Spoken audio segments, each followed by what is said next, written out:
do it. What's up, guys? Welcome to another episode of The Locker Room. I'm here with the man himself, Mcqueen. What's going on, brother? No, not much. What's going on? Oh, mate, we just got out of your car.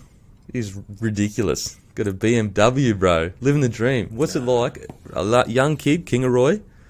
Now you're driving a BMW, you're playing NRL, you're part of the greatest side to ever. I know it hit you before when I asked you. You're kind of like, fuck. Yeah, I guess. What's it like, bro? I don't know. Yeah, I guess as I said, it kind of hit me before. Because when you're in it and when you're playing in different teams, I guess you feel like you got a job to do, and it's easy to, I guess, overlook how big some things are. Yeah. But yeah, as you said, I was thinking about it just before, and I got goosebumps when I was thinking about playing Origin and some of the things that I've done. But yeah, it's been a ride. It's mental, like you just.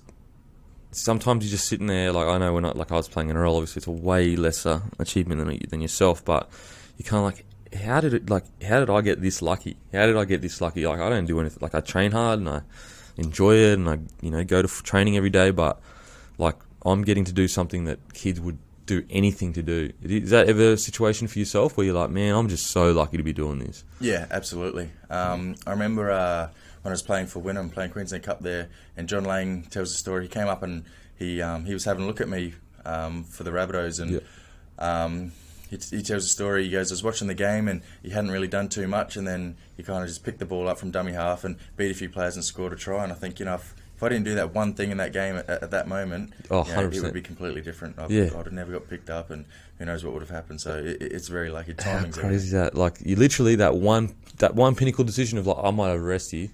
You can have a scoot or whatever. And then now, from all that time to now, that's fucking mental, bro.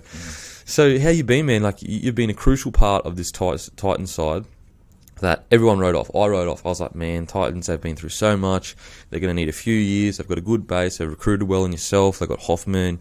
Ash has come out of nowhere playing awesome. But, you got Roberts that's playing well. Tyrone Roberts, he's only 26 or something like that. You still got LG to come back. Is it LG or LG? LG. Yep. So you got LG to come back. When you look at your side and you actually sit down and think about it, you've actually got a fucking pretty good side, especially with Pete's coming across too. What's that been like for you? Has it, you're with the Rabbitohs, and the Rabbitohs had such a good side that everyone expected you to do well. You're with the Titans, and you've still got a long way to go, but you're going well. Does it kind of not mean more to you, but is it very satisfying to be a part of a team that everyone wrote off, and you've been a part of, like, helping the team overachieve? You know what I mean? Is it been satisfying for you? Yeah, absolutely. As you said, we were written off at the start of the season. But we as a playing group trained hard. We ripped in, and I've said it before, we weren't here to be anyone's whipping boy. We knew that we had a pretty good team. We've got a good mix of experience and youth there. Some boys that are still, trying to establish themselves, and they're still hungry for that position there. So, a great mix of players there. And as I said, we had big expectations for ourselves. And I guess we've still got a bit of work to do, but we're about where we wanted to be. Yeah, and I guess that, it feels like, obviously Pete was a huge signing, but on a great season for you, he's just made it even greater because he's, obviously got Friendy's still there too. So you've got like two hookers now, and hookers are so important. They get overlooked. That are on their day, either of them are representative players. Especially Pete's. Like, who knows? Like, next year, maybe you get picked. So you've got Ash Taylor. That's clearly a future representative player. That's something else that I was speaking to someone else about. One of the boys, your Queensland side, Mbai, Norman. These are the guys that aren't in the side. Ash Taylor, Milford, Ben Hunt, Cherry Evans. There's one more. You've got like 7 guys that would probably start for New South Wales that aren't even starting in the Queensland side. Like, that system, man. Do you reckon actually, that's something I'd love to ask you. Why is Queensland so dominant, you reckon? Why? Obviously, pride plays a big part. There were times in the early 2000s where Queensland were getting pumped, and I think a lot of players took that personally, and the coaching staff took that personally. And then, look at the playing staff they've got there, the spine there with the big 3 from Melbourne, throw Thurston in there, obviously throw Inglis in there. They've got players with a lot of experience and a lot of pride in their jersey, and they're superstar players in their own right. So how could they not be successful? Oh, bro. I think, I played with Lockyer. I think he's the greatest player to ever play the game. But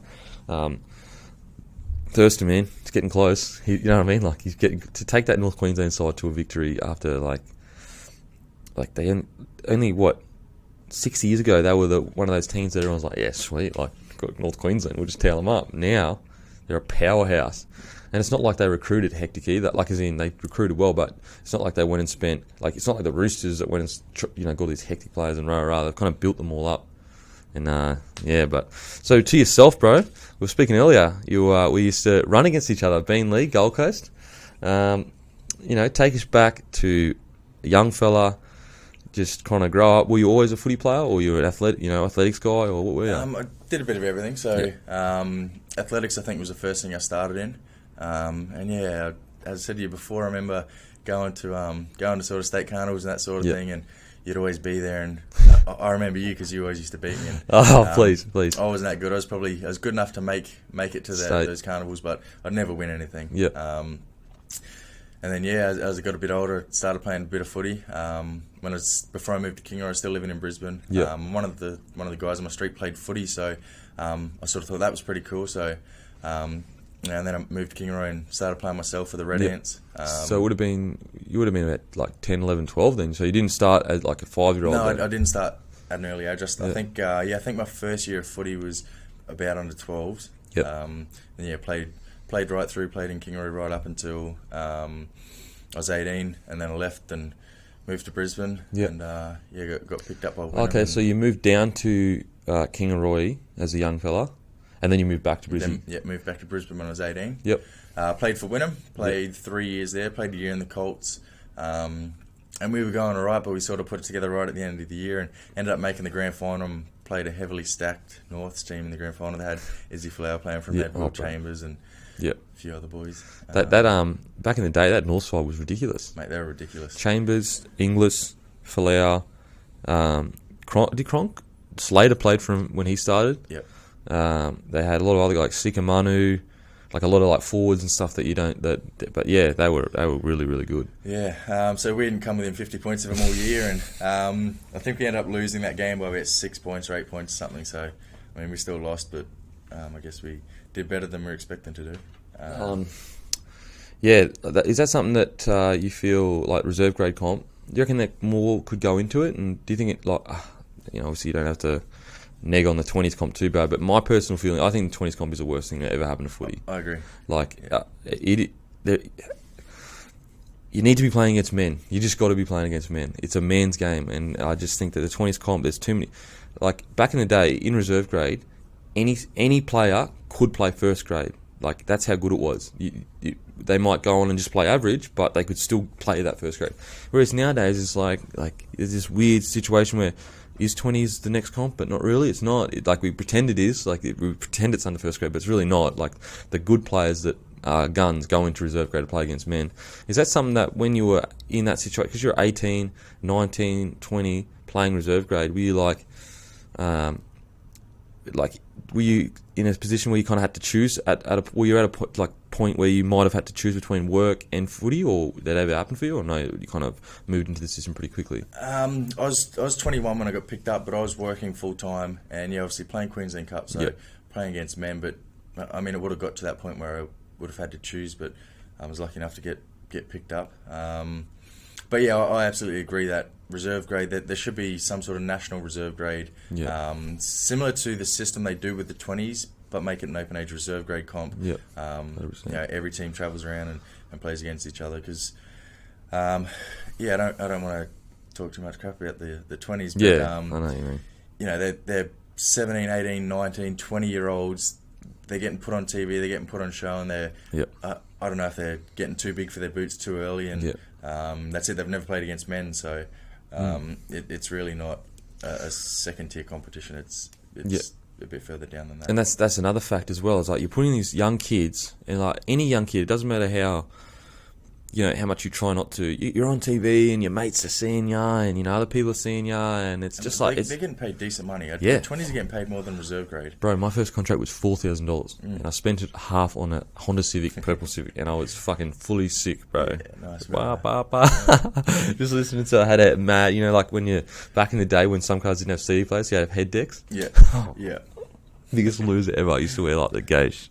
Like I used to wear like Champion shit, and like, oh my god, it's so embarrassing. I don't know about you, but did you ever wear like Champion and then like Data and all that kind of stuff? Nah. Or not? Oh Nah, no, it's just me. It's just me. Fuck. But you're Beanley, bro. It's way rougher than the Gold Coast. Nah, but I got out. Oh, I got okay. out before I could afford to buy anything. Oh, bro. Oh, it was so embarrassing. These like Nike spray pants. Oh my god, I thought I was so cool. My first CD I ever bought was 2-pack Greatest Hits. Oh yeah? Yeah. That's not too bad. Yeah, I mean, right. I paid $30, but it was a burnt CD. But you know, you paid full retail for a burnt CD. But bro, back in those days, like burning something wasn't a common thing. Yeah, you know, so that was a big deal. Like, I didn't have a computer until I think I was in like grade 12, and I got the software to start burning stuff. So I was 17 before. Nero? Did you use Nero? Yeah. Oh man, did you still use ICQ and stuff? Nah, I didn't have internet until I moved to Sydney. Oh really? So I was 22 before I had the internet. Nowadays, every kid you see's got it in their pocket. You're a goddamn Neanderthal, bro. Living in the past. It's true. Kingaroy, bro. We don't have... Don't have nothing, bro. That's crazy. You didn't have the internet until 20. So, yeah, actually, tell us more about that. You know, so what was the purpose of the move from Brizzy to Kingaroy? My old man was living out there. Yep. And sort of went up there for some holidays, some Christmas holidays, and just enjoyed it. And I'd always lived with my mum and always been a mama's boy. And the old man kind of just said, "Oh, so when are you boys going to come and live with me?" Yep. And I said, "Yeah, right, I will." Yeah. Well, it's perfect. I mean, good for you. Get that, you know, like male, you know, leadership as well, and that kind of energy. Obviously, it's with footy, you know, you need it. Well, I think you do anyway. I mean, obviously, everyone's different, but so you moved down to Kingaroy when obviously, you know, times sound like they were tough. Was it tough? Yeah, it was. It was obviously hard to leave my mum. As I said, I've always been a mama's boy, and got there and then new school and having to make new friends and all that sort of stuff. And that's hard for a kid. But once the footy season came around, and I guess I got into that system and got to meet all the footy players there, that certainly makes things easier. I guess that's the best thing about being a footy player is you've always got a big group of friends wherever you go. So that made it easier, and so I ended up staying there and finishing school there, and then obviously moved back to Brisbane. Growing up, you know, with athletics and everything like that, did you stop athletics around 10, 11, 12, or did you continue to do it, you know, further on? Yeah, I kept going. When I moved to Kingaroy, I did a little athletics out there, which there wasn't much. I think there was only 2 of us in our age group. Mad, you win. Yeah, that's it. Right? Hopefully. First or second. Fuck, hopefully you win. Yeah, I did my best. I won most things. He was pretty athletic, but I was a little bit better. What are the chances, bro? Yeah. I mean, if you, like, 2 people, like, surely you can get the fucking W. If there's 2 people and you're the one that's losing, give it up, I think. Actually, no, he wasn't too bad of an athlete as well. He was technically good, so I was better at the sprints and jumping, I see what you mean. But high jump, he was better than me because he was technically good at that. Yep. Hurdles, he'd beat me at that. But I remember our last year of athletics, under 15s, me and him went to the Queensland Carnival, the Relay Carnival, and we were partners in the high jump, and we actually won it. Really? Won the state championship. Fuck, and 15s, man, like that's starting to get up there, not professional, but people are starting to train pretty hectic at 15. Yeah, I did it right. I think I jumped, maybe 160 or so, but he jumped like 180 something, and wow. we were the last 2 actual like partners still in. So everyone else was there was heaps of jumpers that were jumping higher than me, but their partners weren't as good. So okay. So that's sort of how we damn got the gold. Yeah, got the gold, bro. I remember. Those days of athletics, man. There was, it was always so nerve-wracking being by yourself and all that kind of stuff. But there's nothing more satisfying than like winning a race or high jump, long jump, or whatever. Like, because it's all you. Yeah. It's all you. Yep. You win many state championships? Ah, bro, I went alright. I won quite a bit. I won the 100, 200, 400, 800 cross country. Yeah, and I went to nationals for all them, and I won that. I won the 800 for nationals, but I was going to pull out, and I didn't. because I didn't want to do it. I was like, fuck, I don't want to do this shit. Like, and my mum was like trying to straddle that fine line of being like a hectic parent that's pushing a kid and being, a loving mum. And she was like, look, if you don't want to do it, you don't have to do it. But we're here now, I'm happy either way, kind of thing, with her grandma. And anyway, I was just being a little sooky bitch, but yeah, I friggin' did it and I won. And like, I remember I was running. I remember it to this day. We were running, had all these guys, because I trained, but nowhere near as hard as them. But I still trained like reasonably. It was more because I enjoyed it. Like I would run to footy training, or I would, I just, everything was about athletics and being in sport. Anyway, I remember the race because I was a sprinter, and none of them were sprinters. Like most, people that don't follow athletics, you're either usually a long distance runner or a sprinter. There's no like in between. And then we were doing the race, and most of the boys were coasting, and like it was like a bit of I guess gamesmanship, and thinking like I'm going to coast here, and then this last 400 or 300, 250, that's when I'm going to gas it. And I'm like, are these guys crazy? This is my thing. Like, I'm a sprinter. I'm here for the 100. Yeah. And in my head, I'm like, this is mad. This is mad. I'm just going to smoke these guys. And I just knew. So I got to like the 200 to go. They still hadn't gone. I'm like, these guys want to lose. These guys, what are they doing? And then, got to the 200. They tried to put the foot down, and it was just like, it was Dunskies. Game over. Man. But yeah, that's awesome. This is about you, bro. This is about you, not me. I'm just a has-been friggin' guy that hosts a show. You're a bloody Origin winning, grand final winning, killing it, all that kind of stuff. So, yeah, so you got any memories growing up, like with athletics or anything like that? Any fun memories? Like, obviously, myself that I just explained? Nah, so I used to do alright at all the sort of local carnivals and stuff. Yep. I'd win a few things here and there, and finish top 3. Yep.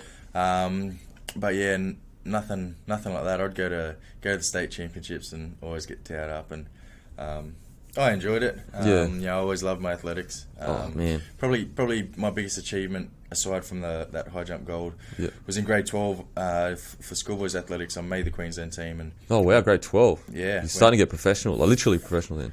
Well, I made it for triple jump, and a week before nationals, I was at schoolies here. Oh fucking hell! Jesus Christ! Yeah, I did it because I enjoyed it, and I didn't train much for athletics because I had that footy training that would kind of just cross over. Yeah, I know what you mean. Yep. So yeah, I was. Fuck, you got to be pretty fucking good to make a Queensland side, and you're not even training that much. Like you could, obviously naturally you're a gifted athlete. Yeah, I was always pretty good at it, especially the jumping events. That was always my go. Because you're what, 194 tallest? 190. 190. Yeah. So yeah, went to nationals in Sydney and finished 7th. Yep. And I remember it's funny when we got on the bus when they were taking us all back to the airport after the week. They said, "All right, make sure when you get home you thank all your coaches." I said, "I don't have a coach." Fuck, no, that's crazy. Yeah. Imagine if you did have a coach, bro. Yeah, I thought about, and I've been talking to friends about maybe having a crack at the Commonwealth Games. Oh, really? But the only thing is, I think to be a jumper at the Commonwealth Games would have to lose a lot of weight.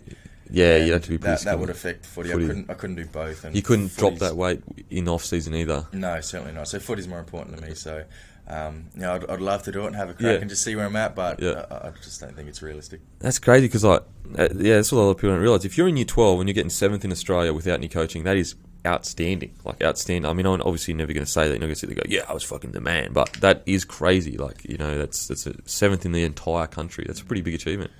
Yeah, I was pretty proud of it. That's actually a funny thing with this show. We sit down and I talk to the boys, and like everyone's humble as, and I sit here and I say what they've done back to them, and you can see in their head they're like, oh, I guess it was actually pretty good, because they're not arrogant wankers. They don't sit there all day going, yeah, I'm killing, I'm the man, and it's just funny to put things in perspective from an outsider's perspective. Like, you don't, because you're in that bubble, that footy bubble. Yep. Okay, so yeah, you at what point? So you played 18 till 19 in Queensland Cup.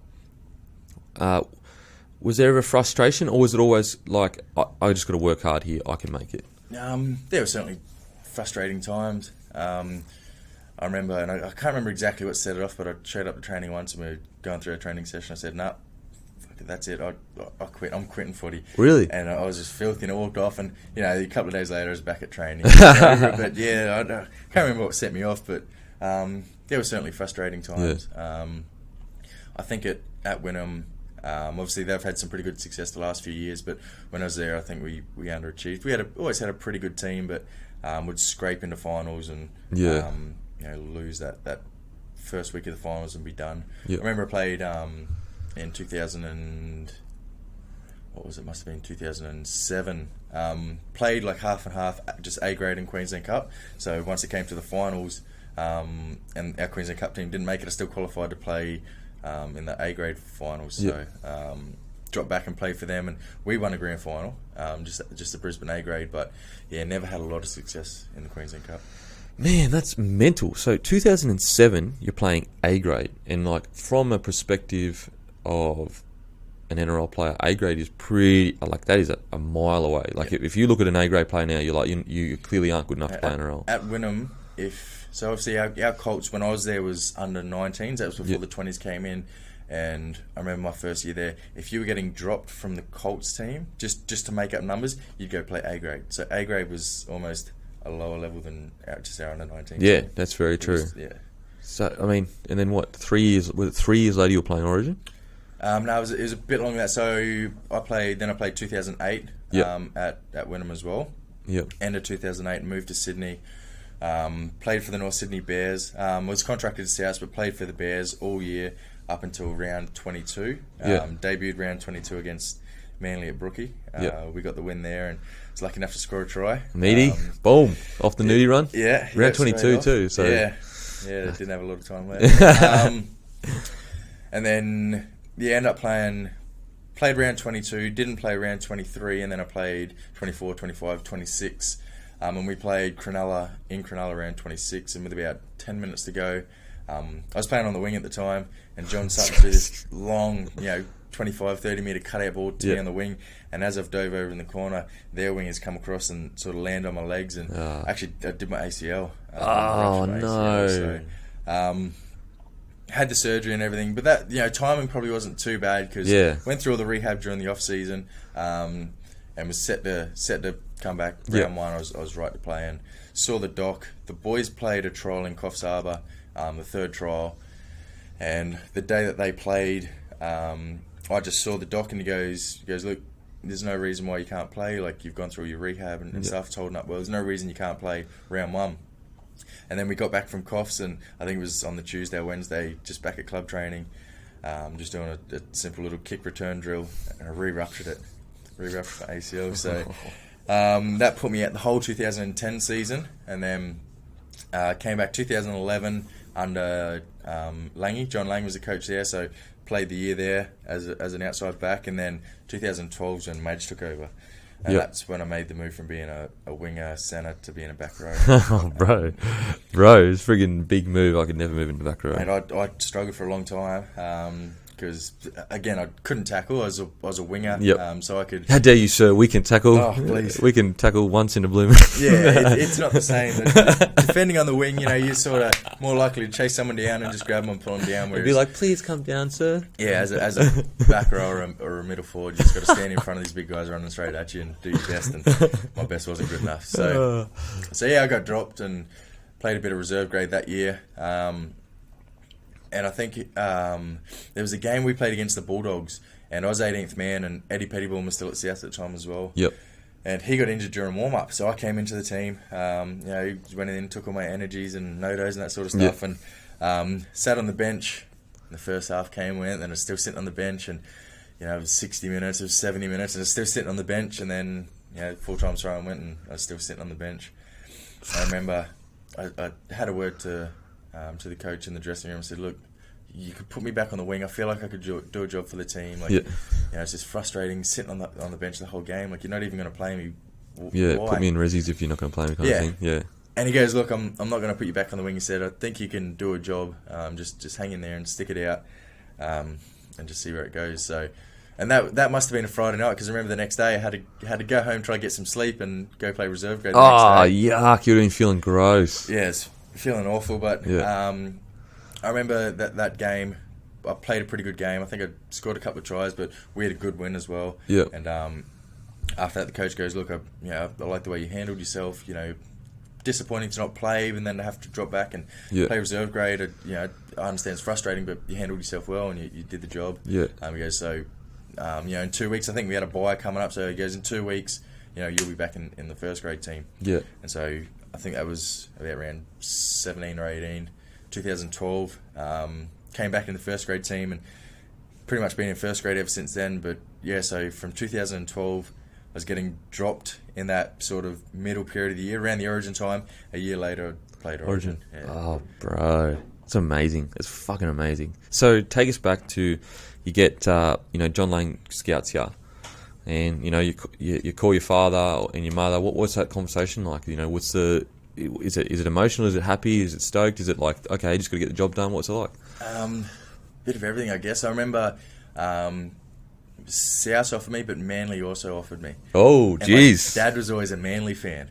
But talking to a few people and the CEO at Wynnum at the time, he kind of helped me just navigate my way through and figure out what was going to be the best for me. So to call my dad and say, "Oi, Dad, South and Manly both offered me. I'm going to South." You little asshole. You are not my son.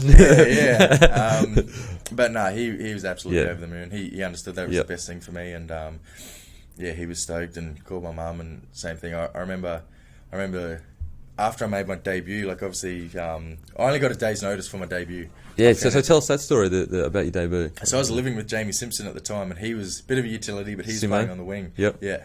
And he's a character. Yeah, he is. He is. And I remember he was injured, and he was in doubt. So the coach told me, "Look, if he doesn't play, you'll play." Yeah. No one told me anything up until the day before captain's run, the day before the game. They said, "Look, Simmo's out. You're going to play." So I only got a day's notice. So I didn't get to have any of my family come down or anything. It was just too short notice. But I remember. I remember everyone telling me when I first ran out, and then I scored that try, and they told me my mum was crying and stuff. Yeah, so, man. Yeah, what an achievement, bro. I mean, and I don't know about you, did you get the feeling of like, I just want one game? Just give me one game. I said those exact words. I played with a bloke called David Siege. He played fullback at Newcastle a while ago now. And I remember he came back to Wynnum, and I played a year with him at Wynnum. Yeah. And when I signed my contract, I said those exact words. Man, I just want to play one game. And he goes, you say that now, but once you actually get there, he goes, you want to play more? And I'm like, nah, man, I just want to play one. Bro, 100%. 100%. You're like, one game, and I've achieved it. I don't care after that. You can drop me and never play me again. Yep. You get on that field and you play one game, and then you're like, no, I could never go back to reserve grade. Never. Fuck. Yep. Oh, man. So, like a lot of people will never really kind of appreciate the toughness and how hard it would have been to go from wing to second row, like into the forwards. Like that's not only did you go from wing into the forwards, you did it, and then you went and played Origin the next year. I mean, when you got the call for Origin, because that was a highly contended spot that you got. Like there was heaps of good players in that spot, and you got the call from, I'm sure Mel called you or something. What was that like? It was a funny story. We played the Sharks on Monday night, and that was the team was getting named at half time. So everyone knew before I did. Oh, really? And they'd contacted the club and told the club, it was obviously me, Benny Teo, and Greggy had been selected, but they didn't tell us. They just wanted us to, I guess, get through that game. And then they'd let us know. Especially for yourself. I mean, like, you were a bolter, like you were playing mad, but there was no certainty. Whereas like GI and like obviously. Yeah. So I was hopeful, and to be honest, I think not knowing rattled me more than if they'd have told me. So. Oh, really? Yeah, I was out there playing the game, and I kept thinking about it and stuff like that. And I remember we came in at half time, and Andrew Everingham was in the dressing room, and he wasn't playing that night. And the coach has done his speech, and obviously the team had been announced, but I didn't know. And I looked over, and he goes, and so he sort of gave it away. He told me so. Came off after the game, and I had messages and calls on my phone and all that, so I had to make the phone calls. But everyone else knew before I did. Okay, so you get named in the Queensland squad. What is that feeling like for a young lad that you're 18, 19? Because that's the thing. Like if people know the footy system, there are some blokes that are like they're earmarked to be something. Like Greg Inglis, as soon as he stepped foot on that footy field in reserve grade, everyone knew he was the shit. He was going to go wherever he wanted to go. Israel Folau, exact same situation. Whereas like yourself and like myself, like it's not sure. You could go one way or the other. That scoot, you don't have that scoot. Maybe this never happens. Yep. You make the Queensland side. What's that feeling like when you sit down and it really hits you? Yeah, I don't know. It's hard to describe. Yeah. Like I get goosebumps now thinking about it. I remember the year before I played, I went to the game. I was just in the crowd and had Queensland jersey I bought, and I remember the anthem came on, and I was getting goosebumps just watching the players out there, and to know that a year later I was out there on the field singing the anthem. It's a really hard thing to explain. But yeah, it's something special. Because like a year before, you were a fringe first grader. And a fringe first grader is this weird, I call it like the valley of death. And there's souls of great players that they stayed on the fringes and they just made one or two wrong errors and they just their soul just got crushed into this canyon. Yep. My soul's in there. Leon Bott, his soul is in there. I'm sure Jamie Simpson's soul would be in there. Yep. But you know what I mean? Like it's that fringe. Whereas a year later, you're on that field with the greatest side to have ever. And I'm sure at the time you wouldn't have known that. So that's 2012. So they started their run in what, 2006? 2006. So 2013 is when I first played Origin. That was the 8th year. That was the 8th year. So you would have known. Series. Fuck, it's even bigger. Yeah. Were you rattled when you went into camp? I would have been rattled. It was good. The first day that I got into camp, because we played that Monday night game, so we were late into camp. Yeah. The rest of the team were out doing a visit. I think they were up in Bundaberg or something like that, doing a sort of country visit type thing.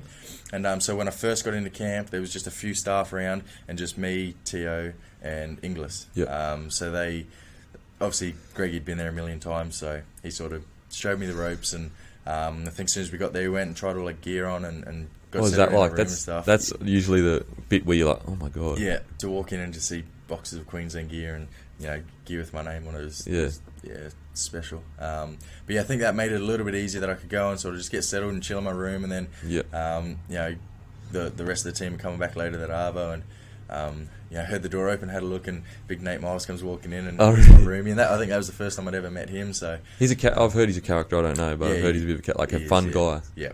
It was probably one of the best rooms I could have got for my first camp. So man, when you run on that field for the first time, what's that feeling like? You're like, if you can close your eyes and be like, imagine being back in Suncorp, the fucking Cauldron, fuck those blue cunts. That was the good one. My first game was in Sydney, and I came off the bench, so to run out there and warm up to the boos, when a team boos you, it's almost the same feeling as when your home team cheers you or your home crowd cheers you. Because you know that their boos are, they're there because you're the opposition, and it's I guess it's the banter and the rivalry, but it still gives you a good feeling. Yeah. But yeah, my second game, I was running and we played in Queensland, and running out to that crowd. Suncorp, there's nothing like it. Nuts. There's nothing like it. It's like, in Origin, I've only played it like sold out like derbies between Queensland, North Queensland, and Broncos. But yeah, you're running out, and was ever a thought in your head like, this is what I used to watch on TV as a kid. Like, this used to be my pinnacle, and I'm in it.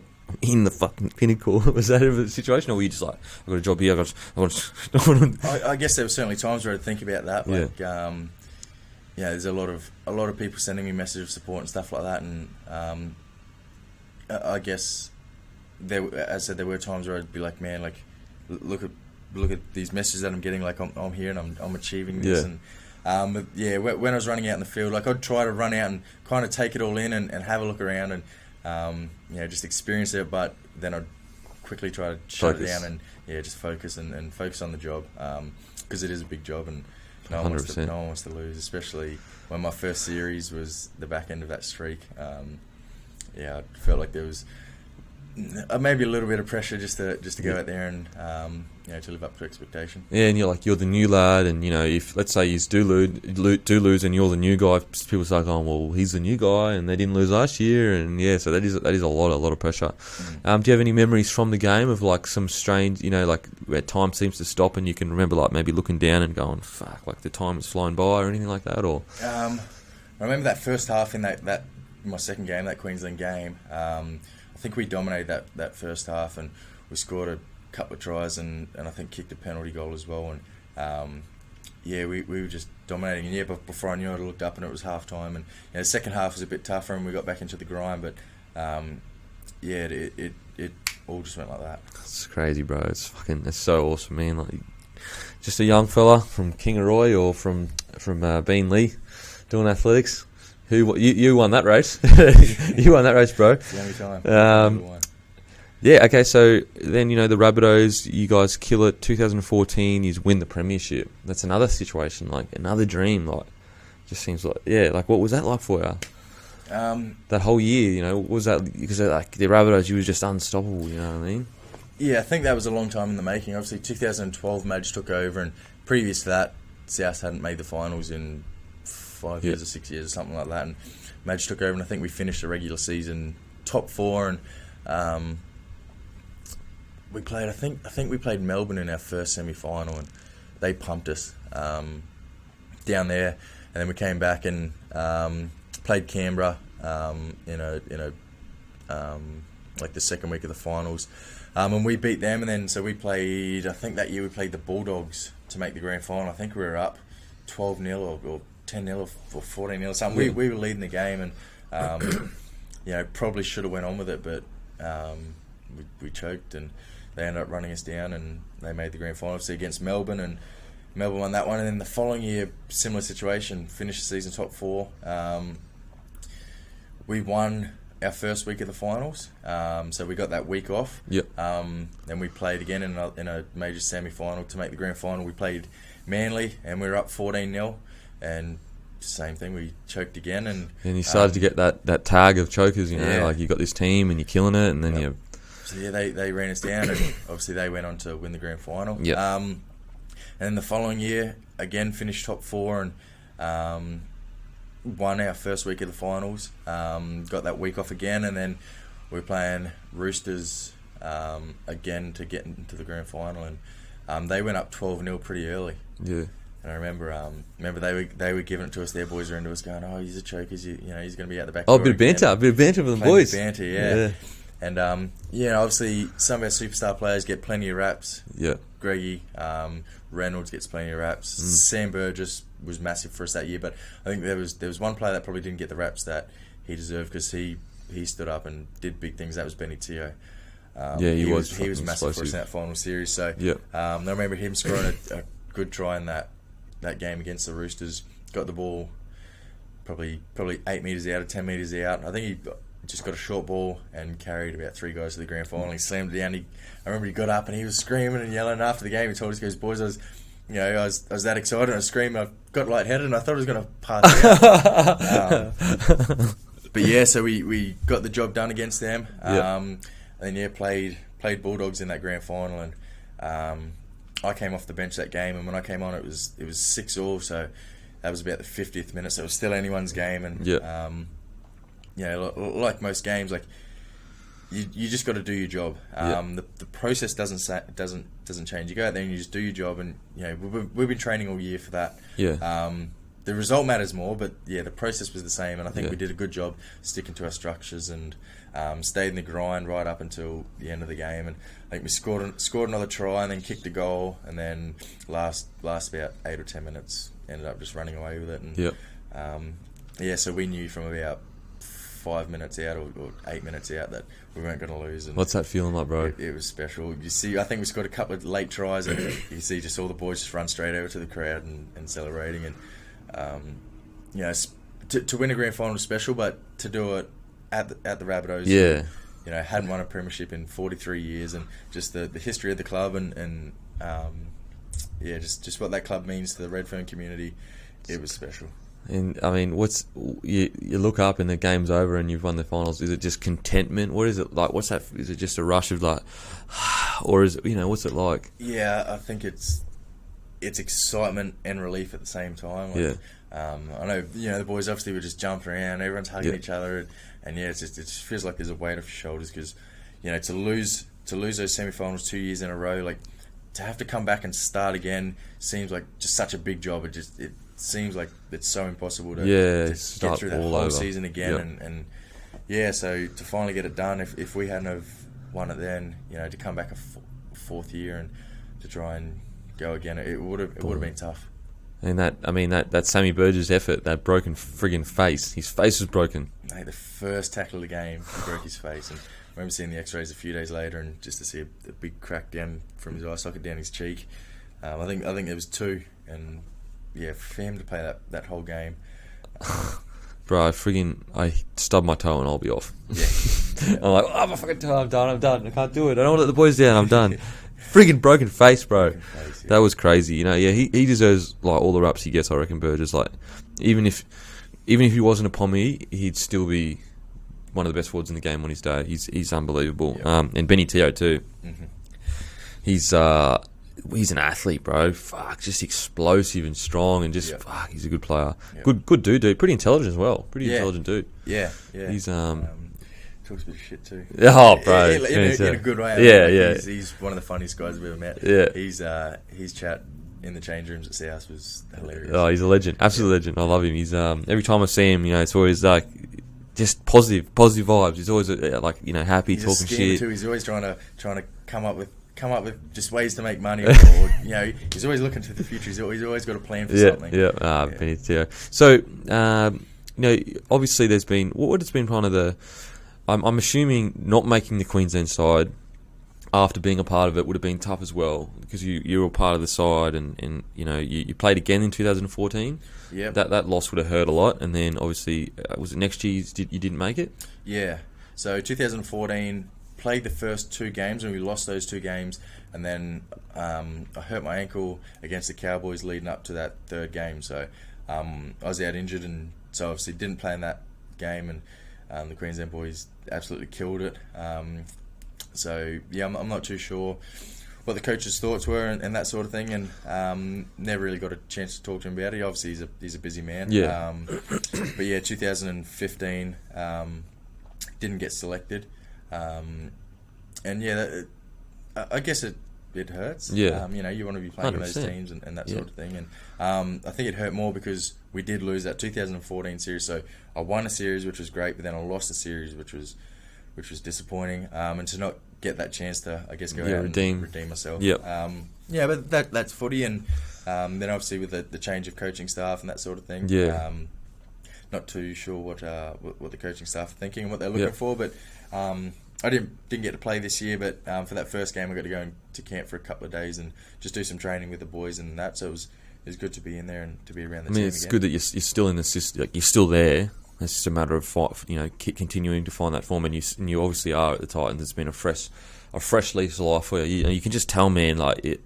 You know, Rabbitohs, you're fantastic and everything, but you were just fatigued. It just seemed like you were tired, and there wasn't that aggressiveness. And then now I watch you at the Titans, it looks like you got that bite back, that little bit extra. You know what I mean? It's only like a metre. It's only like a metre more of bite or energy, but it's there, and you look like you're enjoying it more. Yeah, definitely. I think after I was there for 4 years, and I started the preseason there, so that was going to be my 5th year of the same thing in the same systems and that sort of thing. I think I was starting to just fall into just patterns and routines. Just a pattern, just going through the motions and doing the same thing every year. And our preseasons would be exactly the same every year. Yeah. Our structure would be the same. All of our training would be the same. And I think that change and coming up here and the training, the content of the training here was completely different. New structures, new teammates, new town, I guess, to live in. So beautiful. outstanding. Goldie, like fuck, so good. It's the middle of winter, and we were all complaining yesterday because training was too hot. But yeah, so it completely flipped everything upside down, and I think that's been good for me, and it's been a good freshen up. And I guess also you finally get that responsibility. Like you're a marquee signing, you're a big signing. You need to come here and do a job, and not only do a job, but you need to make sure everyone else is, not make sure like a condescending figure, but you're being signed for a purpose here. Whereas like the Rabbitohs, and it happens a lot at the Broncos too. A lot of the younger boys, like they get lost in the stars. Like you got your GIs and you got your Reynolds and your Burgess. You kind of get, he's okay. Okay, he's got it. He's the big dog. I'll just just cruise along here, and he can take care of everything. And just tell me what to do. I'll just do it. Whereas yourself coming to the Titans, it's like, it's no bullshit now. You've got to do this kind of thing. Yeah, that's it. And I enjoy that. Obviously, we've got a lot of young guys that are still coming through and still trying to, learn and adapt to the system. So, as a guy that has got plenty of experience, I'm embracing that role as a leader and as a senior player. Actually, I forgot to ask you, what was what was it like when you won the grand finals with the Rabbitohs and you went back to the league club or whatever? So, obviously, straight after the game, there was plenty of beers in the dressing room, and we actually went back out onto the middle of the field after everyone had gone, all the lights were off, and we put the trophy down in the middle of the field, and we all got in a big circle and we sang a team song around that, and then from there we jumped back on the bus and went back to South Juniors Leagues Club, and it's a 4-story leagues club, and it was absolutely chockers, and there was probably about 3,000 people just out the door and on the streets. Like the street was shut down. There's police everywhere, sort of containing it. And it was absolutely crazy. They had to make a little pathway for us to get through, and it was absolutely nuts. Then we got inside and we went up and had a room there with all of our families and that sort of thing back there, and it was absolutely nuts. I don't know how else to describe it. Man, that feel like you just be so. When do you reckon it was? Like, was it like a week later or 2 weeks later where you look back and go, that happened? Like, that just fucking happened. It was probably a couple of weeks because we partied pretty good this week, and then I guess a lucky coincidence. Well, not coincidence, but planning probably about a month or two out from the end of the season. Me and a few of the other boys had booked to go to Vegas. Oh, yep. So we ended up. Yep. So we won the grand final on the Sunday. Obviously, partied pretty hard all week. Then we had our red and green ball on the Friday night. And that Saturday morning, jumped on a plane and flew to Vegas. So yeah, it was pretty nuts. Absolutely. So that was the time of my life. That 2 week period. That'll be something that'll. Bro, think about that. You're a young lad, just a normal lad. The year before, you'd be a part of the greatest Origin side ever, greatest rugby league side ever. The year later, you win the grand final in the NRL. Then you go to Vegas. Like, wow. It doesn't get better. What could you possibly do more than that? Like, what could you do? Nothing. Like, other than maybe have a kid or whatever. Like, there's nothing more achieved. Like, so that, especially, like, it's one thing to go on a holiday when you've worked hard all season, but you get knocked out and you just go on holiday and enjoy yourself. It's another thing to go on a holiday after you've achieved the dream of your lifetime. So, like, everything would just be so happy and stoked. And nothing could have brought us down. Absolutely nothing. So, at the time of our lives. Oh, man. God damn. Wish I could win a final. So when you did come to the Titans, what motivated that decision? Like, was it because you wanted to... Did you want to challenge yourself? Was that the specific reason, or was it opportunity? What were the reasons for coming to the Titans? Probably both. Obviously, the way things ended at CS wasn't ideal. But that's footy, and I guess as footy players, we're aware that it's more of a business now than anything else. So, I got shown the door, and obviously being a Queenslander, I wanted to come back up here, and I knew there'd be a good opportunity. Come to the Titans, a team that, as we talked about, weren't really expected to do much, and come up here and be home, and I guess lend my experience and my seniority. Seniority. I don't know, man. Yeah, to the team. And just try to achieve something. Obviously, I spoke to the coach a few times, and he's got his head on his shoulders, and he's a good coach, and I think our results have showed that. So that was the motivation, I guess, the challenge and the opportunity to come home. So I guess you've had all these years and everything's gone mad. Queensland, grand final, then you get shown the door. Is that a time where things kind of come crashing down, and you're not crashing down, but you know what I mean? Like, everything has been so great, and then all of a sudden, the people that the club, you thought that. I've been loyal to you guys. I love you guys. We're brothers. Like, what's happening here? What was that time like? And I guess, what was the conversation like? Was it like, look, mate, we just can't afford you, or? It was frustrating. So Madge wasn't there the start of pre-season, and I've got nothing but kind words to say about Madge. He was always great. He's always really open and honest. But the frustrating part was, I heard all these rumours in the papers and that sort of thing. South's trying to sign Sam. They're going to have to offload players. Mcqueen's going to be showing the door and blah blah. And so the start of pre-season, I went over to the offices and I spoke to someone in the office there. I went, look, what's going on here? There's all these rumours. No one's tried to contact me and tell me otherwise. Like, I looked him in the eyes and I said, I'm a grown man. I need someone to look me in the eye and tell me honestly what's going on. I understand if I've got to go, but someone has to tell me. No, mate, no, we're not getting rid of anyone. It's all just in the papers. We're not getting rid of... The next day, Madge came back to training. I think he'd been overseas, doing some training or something. So he came back, and the very next day, got the tap on the shoulder and goes, "Look, this is the direction we're heading." I was contracted for 2016, so he goes, "Look, you can stay, you can see that out." But you don't know what's going to happen in terms of injury or form or selections or whatever. Yeah, or more it's going to be hard for you to be here. Yeah, yeah. So the opportunity's there. If you want to go on and find a club and set yourself up for another couple of years, he goes, the opportunity's there, and we'll let you go. So yeah, it was sort of the next couple of weeks after that. I kept training with the team right up until the deal was done here. So I think I trained with the CS boys on a Friday, and then I was driving home from training, and my manager called me and goes, "Mate, I think it's all a done deal." So I spoke to Neil Henry. He goes, "Yep, all done deal." So that was the Saturday I went in, said see you later to all the boys, told them I was leaving. Yeah. Sunday, packed my bag, flew up. Monday, I trained with Titans. So it's Friday, finished with the CS. Monday. That would have been a head spin, eh? Like, this is weird. Man, it happened. It happened quick. I went in Saturday morning, CS for training, and I went in there to say see you later to the boys, and got all the boys in the change room, and Madge kind of goes, "All right, boys, obviously." So I actually, prior to that, I had to tell them, I had to text them and tell them that I was leaving, because I knew it was going to come out in the media. So I put a message in our WhatsApp group, just said, "Boys, this is what's happening, I'm leaving, I'll come in tomorrow." So I went in and got all the boys in there, and Madge goes, he's been here for a long time, he's been a part of the club for a long time, done great things, blah blah. He's had his speech, and I went to sort of say my goodbyes, and I just fell apart. I was just an absolute mess. So, but yeah, all the boys, I was pretty open with everything from the moment I got that tap on the shoulder with the boys. That I was looking for a different club and looking to leave, but still, when it actually happens, it's hard to say goodbye to.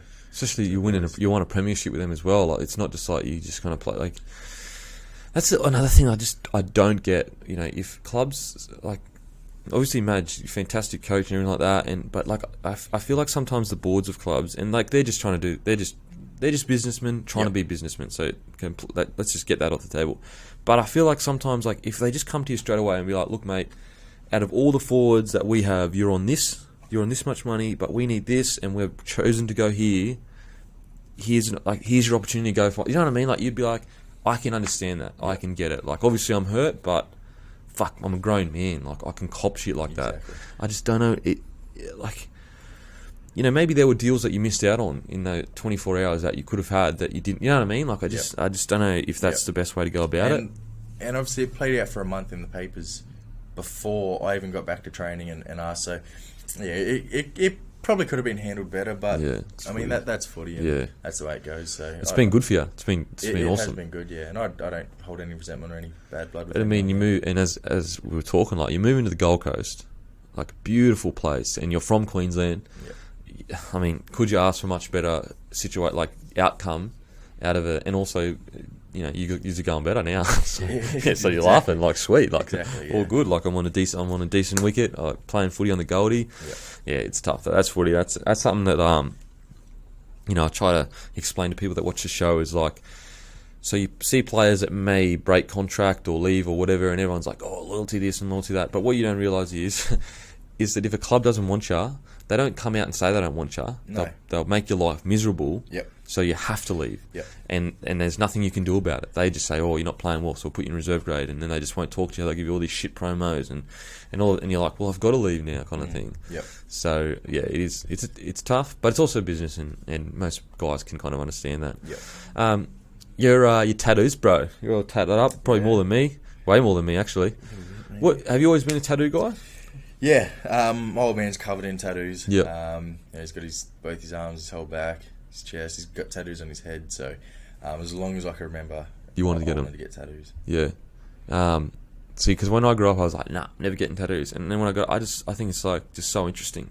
You know what I always say is like, have you ever, like, you see an old guy with tattoo, you're like, what is his stories? Yeah. You know what I mean? Whereas if you see just a normal old guy, you're like, okay, he's a normal old guy. But an old guy with tattoos, you're like, fuck, man, he must have done some crazy shit. Yeah, and especially now, one day you're going to see old guys with tattoos and go, "Oh, he's, that's just his generation." But now, like, the old guys that have tattoos now, it was taboo, and in a lot of places it was illegal when they were getting them. So yeah, you see old guys with tattoos now, they're probably a badass. Yeah. Do you have any stories of reasons? Obviously, personal ones, but. So my first tattoo was just because I wanted to get a tattoo, so I got just the just the cross on my arm. Oh yeah, the stock standard cross. Standard You went in cross. there and just went, that one. Yeah. And then just built on that. So I think by the time you get, as many tattoos as we've got, Yeah. the meaning behind them doesn't necessarily matter. My thing now is if the artwork's good and if the artist can do a good job of it, the content of the tattoo doesn't matter so much as long as you can do a good job. So Yeah, 100%. but I do have some. So that one there is off the Korn album cover for Follow the Leader. Oh, Follow the Leader. I used to listen to that fucking album. Heck, dude. So obviously they're my favourite band, and that was the first Korn CD I ever had. So got that one. The one on the inside there is... That's mad. Yeah, that's Brendan Lee's character from The Crow. The Crow. He got killed, eh? He got killed making the movie, yeah. That's fucking well done as well. Yeah, bloke did a good job. Really? Especially in there. Like, it's not an easy spot to... No. That hurts, man. As you can see, guys, this is that's a real man. This is a pussy that's like, I don't want to do that shit. It hurts too much. I've still got to fucking fill that in, but yeah, that was day 3. That's who missed his name. Nice. Yeah, I got me. Have you got any ribs or anything like that done, or? Yeah, so I've got the Rabbitohs Premiership one here, but from the moment I got off the table, I wasn't happy with it. She didn't do a great job. So I'm going to get that one covered up just with something probably nice and big just to cover that up, and I'll definitely make sure I get another Rabbitohs one. Yeah, you got a good one. Yeah. On this side of was it after partying and you went just anywhere? We finished obviously the Sunday, drank Monday, drank Tuesday, and I think it was Wednesday morning. A few of the boys were like, we went to Reynolds Tattoo Shop where Adam Reynolds goes. Yeah. But his tattoo artist, outstanding, does great work, but I got stuck with one of the other tattoo artists. So Reynolds has stitched you. He stitched you up. Stitched up. Yeah. Got stitched up. So I jumped on with her, and she put the stencil on and had a look, and I went, yep, looks good. And then she did it, and she just didn't nail it. The ears are sort of meant to be a bit more pointy, and they're a bit rounder. The boys gives you? Yeah. So, and because of where it is too, when I've got my arm down, it looks like a rabbit. But when the boys say, show me, and I lift it up, because it stretches the skin, it makes it go from, like, the normal rabbit shape to and it looks like a guinea pig. So looks like a guinea pig. So I copped it from the boys. Mcqueen, chassis guinea pig. Come on, man. So yeah, got to get that covered. Oh my god. Yeah, I've got a big angel up this side. Yep. And then I've got the Dragon Ball Z leg, which is incomplete. It'll eventually be a full leg, but yeah, obviously that was my favourite show growing up. Bro, I love that artwork. That's like this is Street Fighter. That's Final Fantasy. Yep. That's Street Fighter, like the same artwork as Street Fighter. They're like that's the original piece. Yep. And that's fucking supposed to be 2 dudes and a chick. But I gotta get it because I got it from 2 different people. So oh yeah, the artwork's a little bit different. So I gotta get it fixed. But I'm fucking so lazy, man. Like, yeah. I just in saying that, like once you start, I can't wait till that's done because that'll look mad. But I don't know whether to go over that and make that darker or fix. I don't know. Anyway, I got to fix it up. I got one on my ribs. So a Shakespeare quote, just like that one means like it's for my brother. Yep. What else I got? On my hip, my mum's maiden name, and that's it. Oh, on my back actually. Fuck my first one. Just pretty much just said. I just said, make the biggest, shittest tattoo you can and just put it on my back and just stamp it on there. Yeah. I don't mind. It's all right. Yeah, I've got... This one here is obviously my Rabbitohs player number. Yep. And if you see Adam Reynolds, he's got one of his daughter's names there, and it's nice fancy writing, and the shading's just nice and sort of delicate around it. So I went in and said, look, I want the number, so I'll pick the script, and I went, no, I just want some shading around it. And I didn't expect him to do just a big block of shading, and...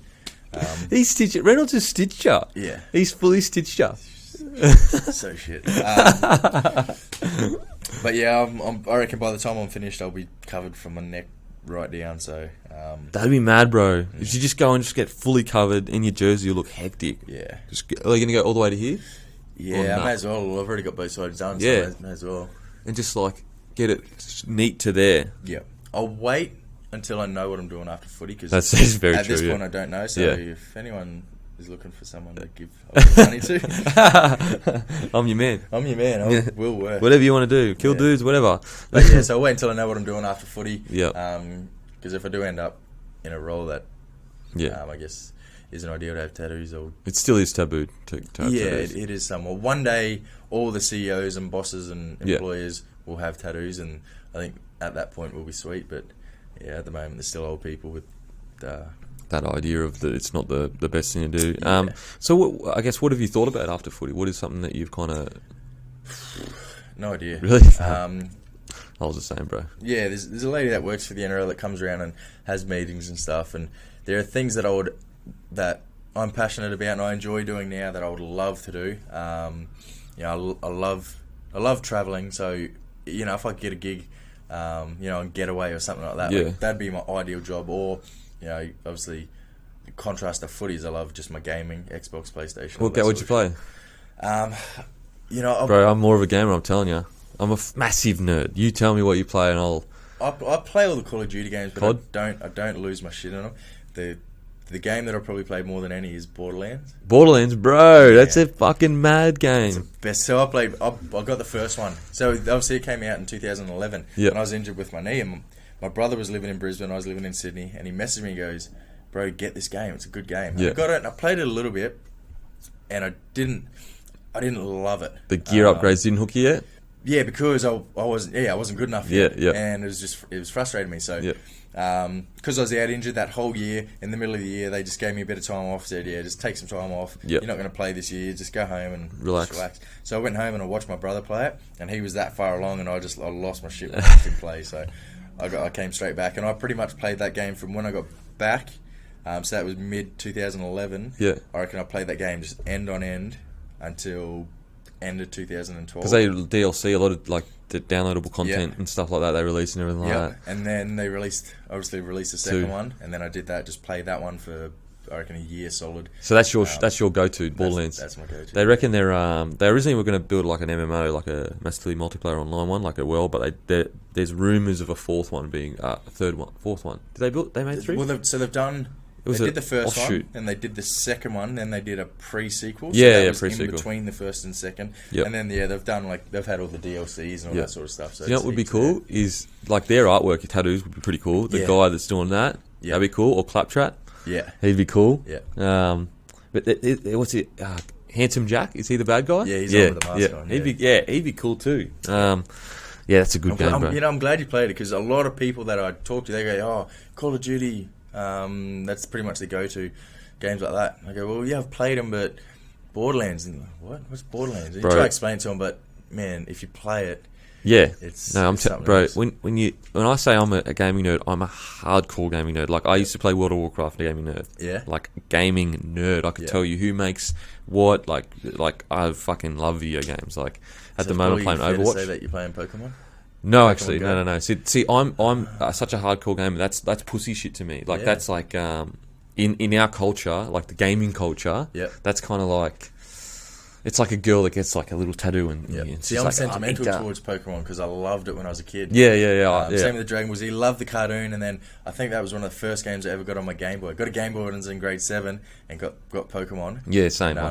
Went through all the generations. And stuff. I love it. Now I'm sentimental. I love that it's like bringing people together and like everyone's like trying to not everyone, but a lot of people like negging on it. I'm like, it's fun. Like what? It's like all this fuck shit going on in the world. I saw something on Insta or something the other day, and it was like the same people that are talking shit about this Pokemon game, about everyone, facing their phone, walking around catching Pokemon. They're the same people that lost their shit for Candy Crush a couple of years ago. Exactly. So, man, it's all the same. And you're posting about it on your phone. You're like, these idiots that are looking down at their phone are idiots on Pokemon Go, and they press enter, and then their reflection of themselves comes up in their screen, and they're like, wait a minute.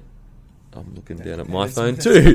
I'm a fucking idiot. Reloading to see who likes it. Who comments back to them. No, but like so in gaming culture, like it's cool. Like as in it's not a bad game, but it's like that's just casual stuff. Like that's casual gaming. Yeah. Whereas like hardcore gaming is like like with The Witcher 3. Have you seen any of that? I've got it.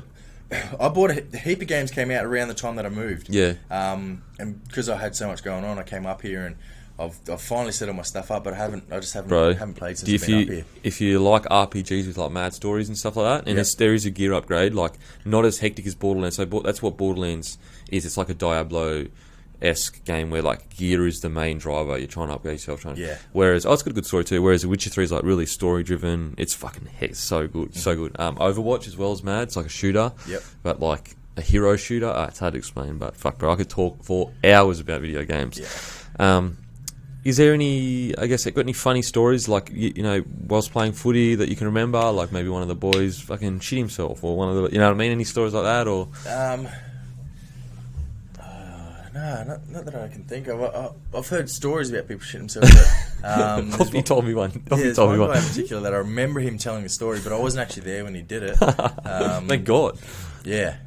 What's off his one?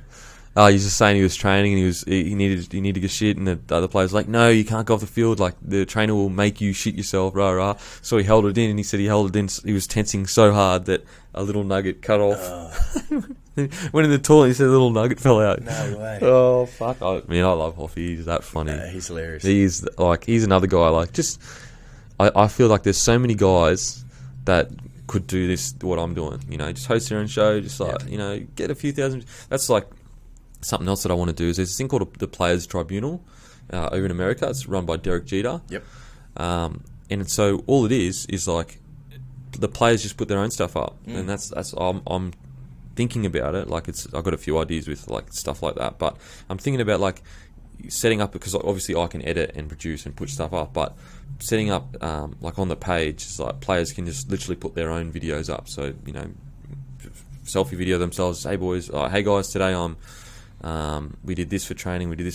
You know, I don't know how I played. Like, do you know what I mean? Like, and so it's literally, you don't have to go to journos anymore. Yep. You can just put it up yourself. Mate, I think there's a big avenue for that sort of thing. Like, I'm just starting to try and get into a bit more stuff like that. Yeah. We went to Sydney on the weekend, and I've got this bloke that's helping me out. And so he goes, "We'll take your GoPro, film everything you can." Yep. He goes, "When we get back, we'll edit it, put it all together, and we'll just chuck it up and just like a little highlights package." And mate, I reckon there's a big opportunity and it's a big 100%. market for that sort of thing, because no one's doing it. Not in Australia. No, it's just that's what I mean. Like, and people like they love to see their favourite player just talk about whatever, man. Like it could be like literally, "What's up, guys? I'm playing Borderlands today. Fuck, I got killed here. I got this weapon. See this gun here. This took me fucking 20 hours to get."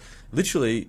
It's like, it doesn't have to be this hectic story about like, I did this or I did that. It can just be this fun, interesting. So yeah, I just got to set it up and then start approaching guys like yourself and be like, look, this is what I can do, and put it up. And because what I want to do is like be able to put up the videos. So the players just send me the videos, it gets put up, and then like I don't put my own ads on it. Eventually, let's say you're getting 40,000 views per video.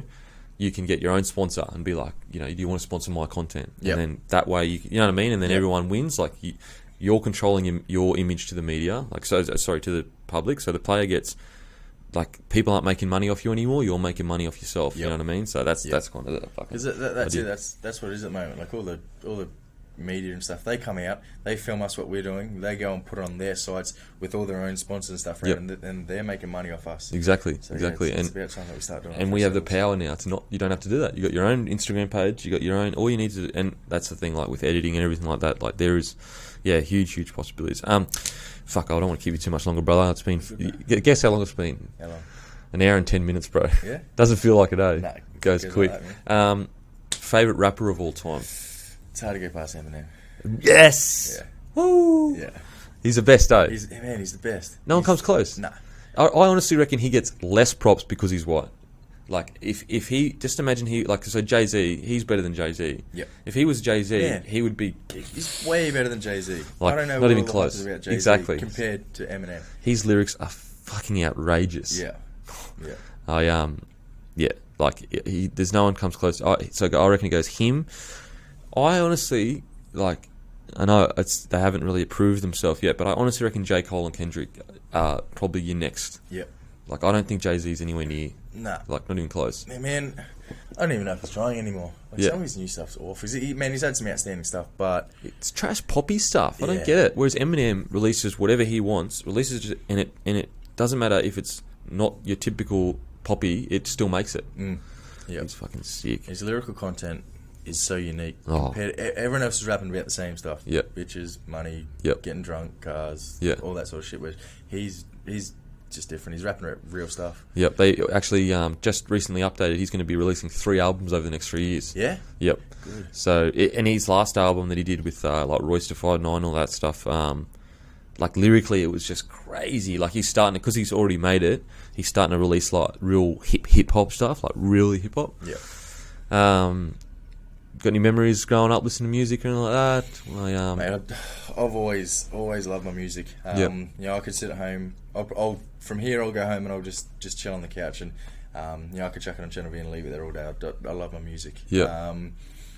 I'm the youngest of 3 brothers, so I remember I was influenced by my older brothers. So that's probably why I like some of the older rock stuff. You know, I love Metallica. I love Korn. Oh, yep. Yeah, Korn is still going strong, but you know, they've been around for a long time. Yeah. Silverchair in the early days. Silverchair. Frog Stomp and Freak Show and that sort of stuff. Yeah, Blink-182? Or that mate, was you know what? I don't know if you heard it in my car. That's what I had on. That's Enema of the State? Mate, if I press play now, Blink-182 comes straight on. No way. Yeah. Fuck, that's crazy, bro. That Enema of the State. Mate, that was the first Blink-182 album I got. And man, it was outstanding. Well, and then it was Adam's song or something like that. I loved that song. Yeah, that song It was made about a dude, yeah. Yeah, about a guy that sent him a letter and then, you know, And then offed himself. Yeah. Poor dude. yeah. That's that CD, you can listen to it start to end. Yep. Easy. Yep. And there's no other punk band that I could do that. Yep. You a Linkin Park fan at all? Yeah. I Yeah, used to went and saw love them them. in Brisbane. And actually I've seen them twice. I saw them in Brisbane Yeah. a few years ago when they were still killing it, and their later stuff's probably not been as good, but I saw them a couple of years ago at Soundwave in Sydney. I went to see Metallica, and they had the 2 stages side by side, and just before Metallica came out, Linkin Park were playing. And mate, they did all their old stuff. They absolutely killed it. So Their they're old still stuff. live, they're still outstanding. Yeah, that old stuff. Did you listen to Fort Minor when it came out? Yeah. Yeah, Yep. that's good as well. Fuck. We fucking listen to all the same shit. Yeah. Favourite movie of all time? Terminator 2. Terminator 2? Yeah. I'll be back. Yeah. Most watched. I remember when I was a kid, and I don't know what my parents were thinking. Let me watch it because it's probably not a kid's movie. But Yeah. we had it just on tape and watched it so much I wore the tape out. I'd come home and just watch it every day. Come home from school, put it straight on. Your parents would have been like, fuck! Yeah, not again. So yeah, you know, most kids have their Finding Nemo and all that sort of stuff. You were Terminator? Yep. Terminator. And even now, like, I'll be sitting, because they play it pretty regularly on Foxtel, and I'll be scrolling through the TV guide and I'll see it, and I can't get past it. Put it straight on. Fuck, it was mad. This is a tougher question, but what is something crazy that you believe that you don't think a lot of other people believe? I guess it's something that, like we were talking about earlier, that if I want to do something or if I want to achieve anything, I can. Like, there's no reason why I don't. I guess it's probably a positive. You know, could be seen as arrogant or up myself, but that's alright. It's probably just confidence. Like, I have the confidence that I can do anything I want. Yeah, I'm exactly the same, and I don't know, but I'm not so arrogant to think that is not like that isn't. That's not a rational thing to think, because obviously there are some things that I can't do, but I don't actually think that. Yeah, I agree. So But I'm also understanding that there are things that would take a lot of work and a lot of effort to get there. It's not like, oh, well, if I want to go do it, I could go do it tomorrow. Like, it's if I want to get there, if I set myself a goal, there's nothing that's going to stop me from achieving it. Yeah. That's I think athletics is a huge part of that. There's not many guys that I know that did athletics as a young kid, because like you're taught, you know, this is what you need to do. You need to go train here. You need to go run here. You can win this. You can win this. You're lost here. This is what you need to do to make sure you win. I think it is a big. I was speaking to Tippett, he's an AFL player from the Sydney Swans, Kurt Tippett, and he's actually Goldie boy as well, and used to run with us. And he was similar. Like, he was like, man, it's just like if I want to do something, I put my mind to it, I can do it. And it's just, I think that sport is a huge thing as well. There's a lot of kids that just don't have that confidence that they could have. Yeah, and I think we grew up in a generation where not everyone got the award or the prize. You know, you had to earn it. Whereas nowadays, it seems with political correctness and all that shit that's going on, that every kid is treated like, you know, they're the best. Bro, I could talk for fucking 3 hours about how that's just like ruin it. Like, we talk about the under-20 system, for example, giving these kids you're giving them these achievements that it's fake, it's not real. Entitlement. You haven't really earned something. Exactly. You're not really an NRL player yet. You don't really, like, back in our day, you'd be playing for under-19s local league. Because that's the only system. So you weren't too big for yourself. You're like, I'm in local league. I'm not some killing it. Whereas now, with under-20s, they're playing on a national stage on TV. Like, of course, it's going to get to their head. Like, it would get to anyone's head if you know. And it's a false sense of achievement and entitlement kind of thing. So, bro, yeah, but I don't want to keep you too long. Sorry, bro. It's been fucking an hour and 20. And yeah, that's it. I think. Thank you so much for coming on, brother. I really appreciate it, man. No problem, mate. Anytime. Boom. That's it.